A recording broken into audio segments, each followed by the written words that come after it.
The imperial palace had not known silence like this in 10,000 years, and every hallway felt heavy with grief and fear and desperation that no one dared speak aloud. In the royal nursery, 3 small cubs lay on beds made of the softest materials in the known galaxy, and their bodies were weak, and their eyes were dull, and their breathing came in shallow, painful gasps that made the nurses weep.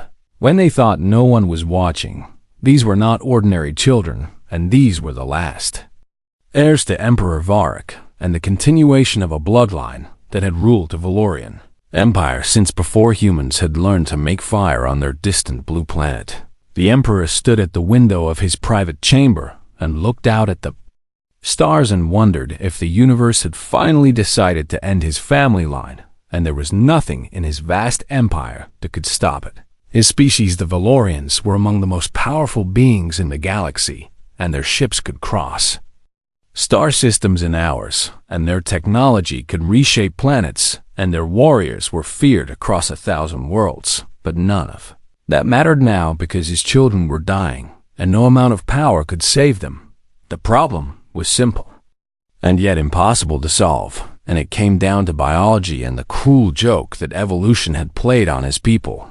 Valorian cubs could not eat just anything, and their digestive systems were the most sensitive in all the known species, and what they consumed had to be prepared in exact specific ways that their people had perfected over thousands of years, and there was no room for error and no margin for experimentation.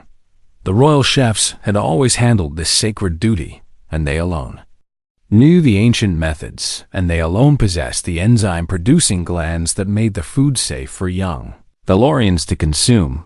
But 3 months ago, a plague had swept through the palace, and it had not killed anyone, but it had done something far worse, and it had destroyed the enzyme glands of every single chef who served the royal family. The healers had tried everything, and the scientists had worked without sleep, and the emperor had offered fortunes beyond imagination to anyone who could help, but nothing worked, and the synthetic alternatives failed, and the cubs' bodies rejected everything. And so the emperor had sent out a call to every species in the galaxy, and he had begged for help from beings he would normally never lower himself to address, and he had promised anything to anyone who could feed his children. 17 species had answered that call, and 17 species had sent their finest culinary experts, and 17 species had tried their most sophisticated foods, and 17 species had failed. The cubs grew weaker with each passing day. Far across the galaxy, a human military transport ship called the Resolute dropped out of faster-than-light travel and approached the Valorian orbital station that hung like a silver crown above the Imperial homeworld. Specialist David Park stood at attention in the cargo bay alongside 11 other soldiers, and he tried not to show how nervous he was, because this was the first time humans had ever been permitted in Valorian space, and everyone kept telling him how important this mission was. He was 24 years old, and he had grown up in a small town, and he had joined the army because he wanted to see the galaxy, and he had never imagined that seeing the galaxy would mean standing in dress uniform while alien diplomats decided whether humans were civilized enough to be worth talking to. Lieutenant Grace Kim walked down the line and inspected each soldier with sharp, careful eyes, and she was only 28, but she carried herself like someone who had seen 100 battles and won them all through sheer stubborn refusal to lose. She stopped in front of David and looked at his uniform and his posture and his face as she gave a small nod that meant he had passed her inspection. The rest of the squad included Staff Sergeant Michael Cho, who was built like a tank and had a voice that could make walls shake, and Private First Class Tommy Lee, who never stopped talking and never stopped joking, even when jokes were definitely not appropriate, and Corporal Lisa Yoon, who was the best shot in their entire unit and rarely said more than 10 words a day. There were others too, and they were all good soldiers, and they had all been chosen for this mission because someone somewhere had decided they represented the best of humanity. David was not entirely sure why he had been included in that group, but he was not about to question it. Ambassador Patricia Santos met them as they disembarked onto the station, and she was a small woman with gray hair and eyes that had seen too much political nonsense to be surprised by anything anymore. She explained the situation as they walked through corridors made of materials that seemed to shift and glow, and David tried to listen, but he kept getting distracted by how alien everything looked and smelled and felt. The royal cubs were dying, and no one could save them, and the humans were here as a diplomatic gesture, and nothing more, and they were expected to stand around and look respectful and not cause any problems. Why are we really here? David whispered to Tommy as they followed the ambassador. Tommy shrugged, and his eyes were wide as he looked at everything around them. Beats me, man, but did you see that thing we passed that looked like a floating octopus made of light? Because I am pretty sure I'm going to have dreams about that. David tried not to laugh, because laughing was definitely not appropriate. Right now, they were given quarters on the station, and the rooms were small by Valorian standards, but huge by human standards, and David had never slept in a bed that seemed to actively adjust itself to make him more comfortable. He unpacked his gear and his clothes and his personal items, and at the bottom of his rucksack, buried beneath his spare socks, he found 3 MRE packets that he had forgotten to remove before leaving Earth. MREs were meals ready to eat, and they were the standard combat rations of the United States Army, and they were designed to last forever and survive anything and provide complete nutrition to soldiers in the field. They were also considered by most soldiers to be barely edible, and David had packed them as emergency backup because he had heard that alien food was weird, and he had wanted something familiar just in case. He looked at the 3 brown packets and shrugged and shoved them back in his bag and did not think about them again.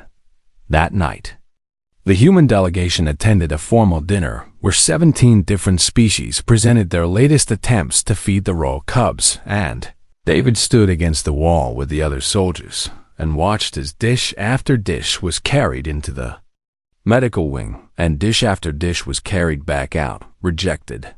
The cubs' bodies could not accept any of it. David watched the Emperor receive each failure with dignity and grace, but he could see the desperation in those golden eyes, and he could see the way the massive silver-furred alien trembled slightly each time another hope was crushed. He thought about his own family back on Earth, and he thought about what it would feel like to watch your children starve while the whole galaxy watched and could do nothing. He did not sleep well that night. None of them did. The Grand Hall of Offerings had become a graveyard of hope, and every surface was covered with the failed attempts of a galaxy that had tried everything and succeeded at nothing. David walked through the hall during a quiet moment and looked at what remained, and he saw crystalline dishes from the Netherry that sparkled like frozen starlight, and bioluminescent pastes from the Gorvan Collective that pulsed with soft blue and green rhythms, and living protein cultures from the Mendari Hive that moved slowly in their containers, like something between a plant and an animal. Each of these offerings had been prepared by masters of their craft, and each had been designed with care and precision, and each had been rejected by the bodies of 3 small cubs who did not understand why eating had become impossible. Staff Sergeant Cho stood beside him and shook his head slowly. All this technology, he said, and all this knowledge and all this power, and none of it can save 3 kids from starving. David did not know what to say to that, so he said nothing. The days passed slowly on the station, and the human delegation fell into a routine of standing around and looking diplomatic and trying not to get in the way of species that had been traveling between stars, while humans were still figuring out how to make bronze tools. Ambassador Santos kept them informed about the situation, and the news was never good. The royal physician was a being called Dr. Verilith, and she had scales that changed color based on her emotions, and lately those scales were always a deep shade of purple that meant grief and exhaustion and fading. Hope she explained the problem to anyone who would listen, because she believed that somewhere in the galaxy there had to be an answer, and she refused to stop looking until the last moment. The cub's digestive systems, she said, require a precise balance of proteins and minerals and preservation compounds, and if any element is wrong, their bodies treat the food as poison and reject it completely. She gestured at the failed offerings that surrounded them too. Refined and their systems cannot process it, and too raw and their systems cannot break it down. And we need something that exists in a perfect middle ground. And we need something that has never been created before. Lieutenant Kim asked the question that David had been thinking. What about human food, Doctor? Verilith made a sound that might have been a laugh or might have been a sob. Your species is new to the galactic community, and your cuisine has not been tested, and we cannot risk making the cubs sicker with unknown substances. Kim nodded and did not push the issue, and the conversation moved on. That night, the human soldiers gathered in their quarters and tried to process everything they had seen and heard and felt during their time on the station. Tommy was uncharacteristically quiet, and Lisa was cleaning her rifle even though it did not need cleaning, and Cho was staring at the wall like it held answers that refused to reveal themselves. David sat on his bunk, and his stomach growled loudly, and he realized that he had been so distracted by everything that he had forgotten to eat. The alien food at the formal dinners was technically edible for humans, but it tasted strange and looked stranger, and David had not been able to bring himself to eat much of it. Reached into his pack and pulled out one of the MRE packets, and he looked at it for a moment and shrugged. What? I would not give for some real food, he muttered. Tommy looked over and grinned weakly. Dude, you actually brought MREs, and you know those things taste like cardboard that someone breathed on, right? David tore open the package and began sorting through the contents. Cardboard that someone breathed on sounds amazing right now. MRE contained beef stew and crackers and a small packet of cheese spread and peanut butter and a cookie that was probably harder than most rocks, and a beverage powder, and a bunch of other items that were designed to keep a soldier alive and functioning in any environment.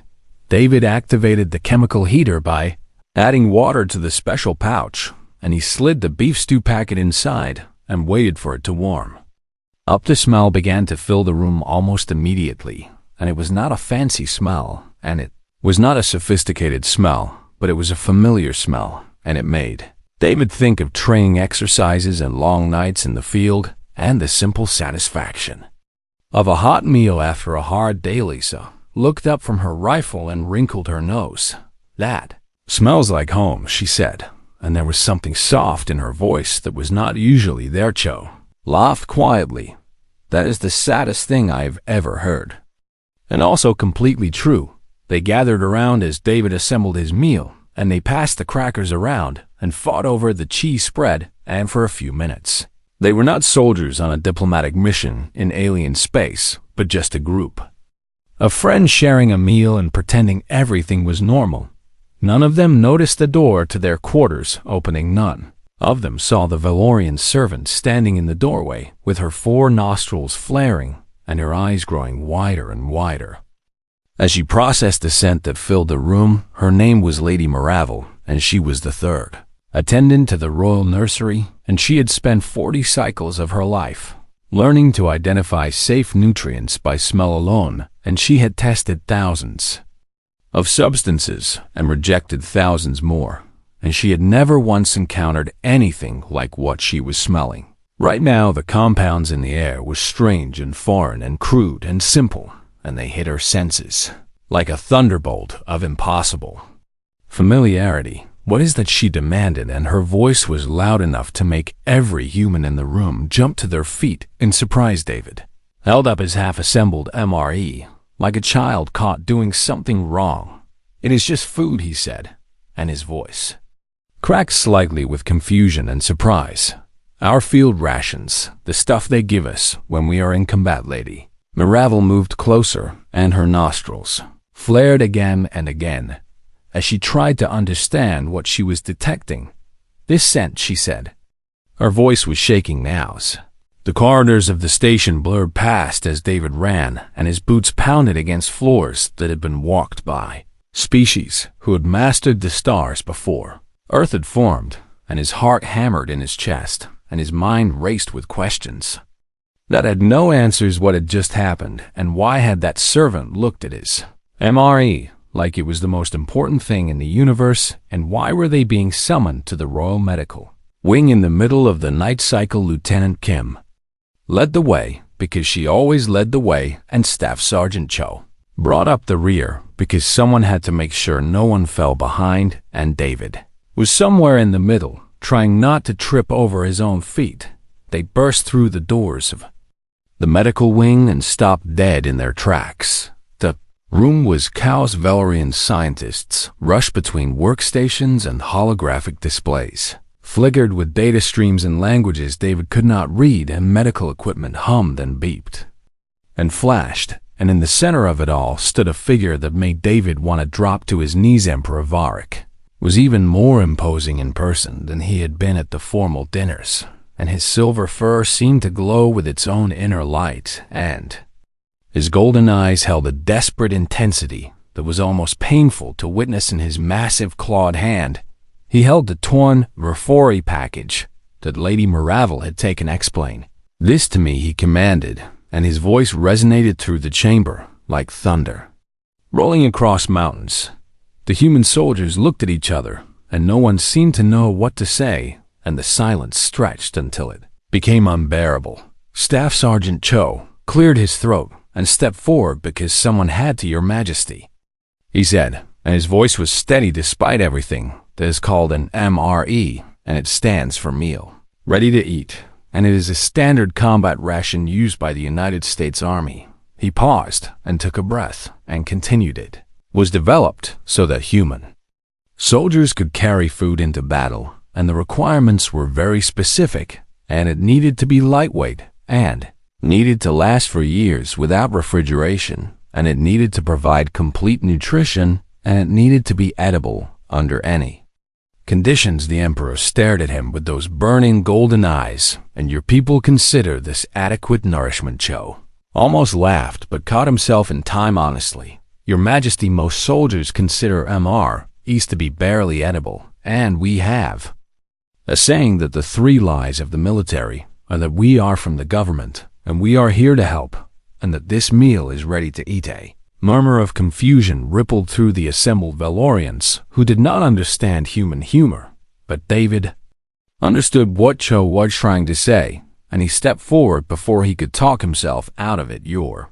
Majesty, if I may. The Emperor turned his gaze to David, and David felt like an ant standing before a god. Speak, human. David swallowed hard and pulled the remaining 2 MRE packets from his pack and held them up. These are the last ones I have, and they are not fancy, and they are not special, and honestly, they taste pretty bad, but if you think they might help your children, then please take them.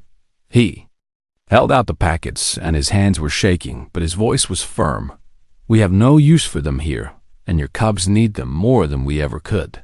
Emperor looked at David for a long moment, and something shifted in those golden eyes, and something softened, and something that might have been hope flickered to life. The royal physician, Dr. Varlith, rushed forward and took the MRE packets with trembling, scaled hands, and her colors shifted rapidly through shades that David could not interpret. But that seemed to indicate excitement and fear and cautious optimism. I have been analyzing the sample Lady Maravel brought me, she said, and her words tumbled out in a rush. The preservation compounds are unlike anything in our databases, and they are crude, and they are simple, and they are based on chemical processes that we abandoned millennia ago as primitive and inefficient. She turned to face the Emperor directly. Your Majesty, that is exactly why they might work. Explained, the Emperor commanded. Varalith took a deep breath, and her scales settled into a steady shade of pale blue that seemed to indicate calm focus. The cubs' digestive systems have evolved to reject sophisticated preservation methods, she explained. Their bodies recognize advanced stasis compounds and engineered nutrient matrices as foreign and potentially dangerous, and they trigger rejection responses automatically. She held up the MRE packet. But this is so simple and so basic and so crude that their bodies will not recognize. It is a threat at all, and there is nothing here for their immune systems to attack, and nothing here for their rejection responses to target. She looked at the human soldiers with an expression of wonder. Your species created perfect nutrition preservation. By accident, and you did it because you had no other choice, and you did it because you were trying to survive, and you did not know enough to make it. Complicated Tommy whispered to Lisa. Did she just call us too dumb to fail? Lisa elbowed him hard in the ribs. The Emperor moved closer to Dr. Verolith, and his massive form seemed to vibrate with barely contained emotion. You are certain of this? No, Your Majesty, Verolith admitted, and I cannot be certain until we try, and there are risks, and there are unknowns, and there are 1,000 ways this could still fail. But she met his gaze without flinching. This is the first real hope we have had in months, and I believe we must try. The Emperor turned to look at the human soldiers, and David felt the weight of that gaze like a physical force pressing against his chest. You have brought something to my empire that 17 species could not provide, he said, and you have given me hope when I had none left. Bowed his head slightly, and the gesture seemed to shock every Valorian in the room. I thank you. David did not know what to say, and he did not think there was anything to say, and so he simply bowed in return and hoped that the gesture translated across species and cultures. And the observation window looked into the royal nursery, and David pressed his face against the transparent barrier and watched as history was made one small bite at a time. The smallest cub was named Varric after his father, and he was barely larger than a human house cat, and his silver fur had lost its shine, and his eyes were clouded with exhaustion and hunger, and he looked at the strange food before him with confusion and suspicion. Dr. Verolith had prepared the MRE with careful precision, and she had heated the beef stew to the optimal temperature, and she had arranged the crackers and the cheese spread and the other components on a tray made of the finest materials the Empire could produce. The contrast was almost funny, and David might have laughed if the stakes had not been so impossibly high. A meal designed to be eaten in a muddy foxhole, while bullets flew overhead, was now being served on a tray worth more than most houses on Earth, to the heir of a galactic empire. The Emperor stood beside David at the observation window, and his massive form radiated tension and hope and fear and love and 1,000 other emotions that seemed too big to fit inside any single being. Please, he whispered, and David was not sure if the Emperor was speaking to the cubs or to the universe or to whatever gods the Valorians believed in. Please, let this work. Inside the nursery, little Varric sniffed at the food, and his 4 nostrils flared, just like Lady Maravel had done, and his clouded eyes seemed to clear slightly, and he leaned forward and took a small, careful bite of the beef stew. Entire room held its breath. Varric chewed slowly, and his small jaw worked back and forth, and his throat moved as he swallowed, and for one terrible moment, nothing happened at all. Then his ears perked up and his eyes widened, and he made a sound that David had never heard before, and it was high and bright and happy, and it was the sound of a child who had just discovered that food could be delicious. He dove into the meal with a hunger that was almost frightening, and his small paws grabbed at the crackers, and his tongue lapped at the cheese spread, and he ate like he had never eaten before in his entire life. The Emperor made a sound that was halfway between a laugh and a sob, and his great body shook, and his golden eyes filled with moisture the Valorians apparently shared with humans. It is working, he breathed, and it is actually working. Dr. Verolith was monitoring everything with her equipment, and her scales had shifted to a brilliant shade of white that seemed to indicate shock and joy and disbelief all at once. His body is accepting the nutrients, she reported, and her voice cracked with emotion. No rejection response and no immune reaction, and his digestive system is processing the food normally, and I cannot believe what I am seeing. The other 2 cubs had watched their brother eating, and they had seen his reaction, and they had smelled the strange, wonderful scent of the human food, and they were making demanding sounds that clearly meant they wanted. Some 2 more food was brought, and more MRE components were prepared,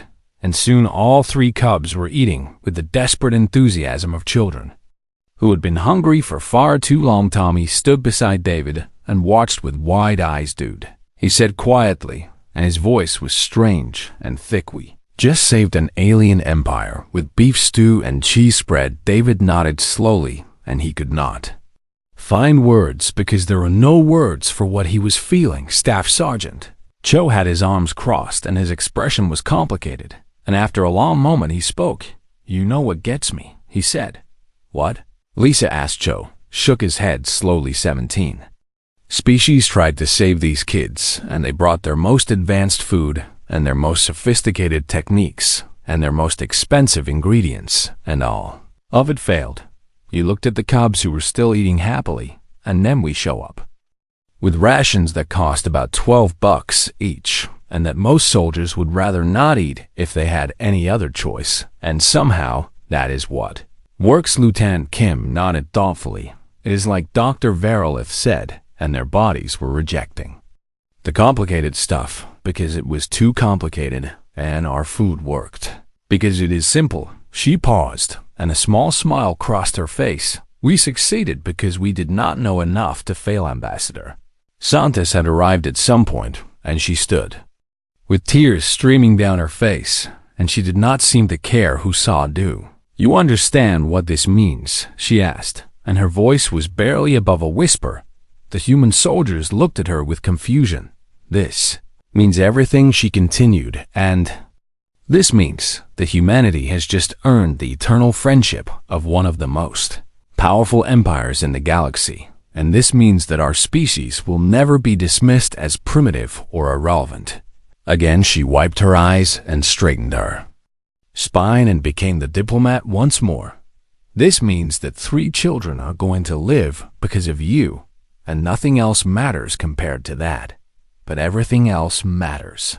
The Emperor turned away from the observation window and faced a human delegation. 1 week had passed since the night that changed everything, and the royal cubs were transformed beyond recognition. David stood in the palace gardens and watched the 3 young Valorians chase each other through flowering plants that grew nowhere else in the galaxy, and their silver fur gleamed with health, and their golden eyes sparkled with mischief, and their happy chirps echoed off walls that had known only grief for so long. Little Virik was the fastest, and he darted between his siblings with the energy of a child who had discovered that being alive was wonderful and being healthy was even better. The news had spread across the galaxy faster than any ship could travel, and every species knew what had happened, and every species was talking about the humans who had saved the Valorian heirs with combat rations. Some were confused, and some were skeptical, and some refused to believe that something so simple could succeed, where their sophisticated attempts had failed. But the evidence was playing in the garden, and no one could deny what they could see with their own eyes. Dr. Verilith had analyzed the MREs down to their molecular structure, and she had published her findings, and the scientific community was still arguing about the implications. The key, she explained to anyone who would listen, was the preservation method. Human MREs use chemical stabilization and high sodium content and thermal processing and vacuum packaging, and none of these techniques are elegant or sophisticated, and all of them are considered primitive by galactic standards. She held up one of the empty MRE packages that had been preserved as a historical artifact. But primitive is exactly what the cubs needed, and their bodies did not recognize these crude preservation methods as threats, and their immune systems had nothing to attack, and their digestive systems could process the nutrients without interference. She smiled, and her scales shifted to a warm golden color. Humanity succeeded because they built food for survival instead of pleasure, and they built food to endure instead of to impress, and they built food that was too simple to fail. The diplomatic consequences were still unfolding, and Ambassador Santos was busier than she had ever been in her career. The Valorian Empire had announced a formal alliance with Earth, and trade agreements were being negotiated, and technology sharing programs were being developed, and for the first time in human history, a major galactic power was treating humanity as an equal partner. Other species were taking notice, and requests for diplomatic meetings with human representatives had increased by several 100%, and suddenly everyone wanted to know more about the strange, primitive species that had accomplished the impossible. Staff Sergeant Cho found the whole thing hilarious. "We spent years trying to prove ourselves to the galaxy," he said. One evening, as the squad gathered in their quarters for their last night on the station, we built better ships and developed new weapons and trained harder and studied more, and none of it mattered. He shook his head and laughed, and then some kid from a small town pulls out a packet of beef stew, and suddenly we are the most interesting species in the galaxy. David felt his face flush with embarrassment. "I did not do anything special," he protested, "and I just had some MREs in my bag, and anyone would have done the same thing." Lisa looked at him with her usual direct gaze. "You are wrong," she said simply, "and you saw those cubs dying, and you offered everything you had without hesitation, and you did not think about what you might get in return, and you just wanted to help." She shrugged. "That is what makes humans special, and that is what the galaxy is starting to understand." Tommy nodded enthusiastically. "Nam, we are basically the golden retrievers of the universe, and we see someone in trouble, and we just want to help, even if we have no idea what we are doing." Lieutenant Kim raised an eyebrow. "Did you just compare humanity to golden retrievers?" Tommy grinned. "Loyal and friendly and enthusiastic, and occasionally we eat things we should not, and we have no idea why everyone thinks we are so great, but we are happy to be here." Even Cho laughed at that. The next morning, the human delegation was summoned to the throne room for a formal ceremony, and David had never seen so many important beings gathered in one place. Representatives from dozens of species filled the massive chamber, and holographic displays broadcast the event to every corner of the galaxy, and the Emperor sat on his throne with his 3 healthy cubs playing at his feet. David and his fellow soldiers stood at the front of the human delegation, and they wore their dress uniforms, and they tried not to look as nervous as they felt. Emperor Varric rose from his throne, and the room fell silent instantly. "1 week ago," he began, and his voice carried to every corner of the chamber, "my children were dying, and my empire was watching, and I had lost all hope." He looked at the cubs who had paused their playing to watch their father. 17 species sent their finest offerings, and 17 species failed, and I believed that nothing in the galaxy could save my heirs. He turned his gaze to the human delegation, and David felt the weight of that attention like a physical force. And then humans arrived, and they were new to the galactic community, and they were considered primitive and unsophisticated. And they carried with them food that was designed for war instead of pleasure. The Emperor stepped down from his throne and walked toward the humans, and every eye in the room followed him. "This food saved my children," he said, "and this simple, crude survival food accomplished what all the advanced cuisine of the galaxy could know." Stopped in front of David and looked down at him with those burning golden eyes. "Specialist David Park, you gave everything you had without being asked, and you offered your food to strangers, and you expected nothing in return, and that is the true measure of character." David opened his mouth to protest, but the Emperor raised a hand. "We'll say that anyone would have done the same, and perhaps that is true, and perhaps that is what makes humanity remarkable."